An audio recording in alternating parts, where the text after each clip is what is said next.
প্রিয় বাপাজান, cold cream ব্যবহার করার পর যখন ওযু করা হয় তখন তৈলাক্ত ভাব অনুভব হয়ে থাকে। তো এই অবস্থায় আমাদের ওযু হবে কিনা? এই যে কোল্ড ক্রিম, এতে তৈলাক্ত ভাব থাকে, আর তৈলাক্ততা তেলেও থাকে, ঘিও থাকে। ফেটে গেলে ভ্যাসলিন যে ব্যবহার করা হয় সবগুলোতেই তৈলাক্ততা থাকে। যদি এই ধরনের তৈলাক্ত লাগে কিন্তু বস্তুটা দেখা যাচ্ছে না, শুধু তৈলাক্ততা, অর্থাৎ সেটার ঘন প্রলেপ দেখাও যাচ্ছে ঘন, তার নিচে তো পানি যাবে না, কিন্তু শুধু তেলের মতো ঘষে নিল বা সেই কোল্ড ক্রিম লাগিয়ে নিলেন, এখন সেই বস্তু দেখা যাচ্ছে না, শুধু তৈলাক্ততা, তার উপর পানি প্রবাহিত হলে গড়িয়ে গেল, তো এতে ওযু হয়ে যাবে।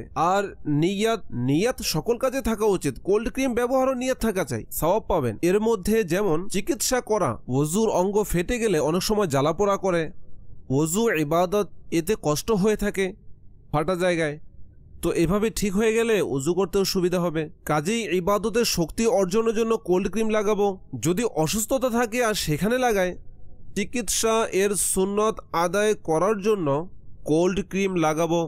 এ দুটি নিয়াত তো সহজ, বিসমিল্লাহ পরে লাগাবো। যে কোনো নিয়ামত হোক তার শুকরিয়া আদায় করা, এটা তো আছেই। লাগিয়ে আল্লাহর প্রশংসা করব, আল্লাহ নিয়ামত দিয়েছে।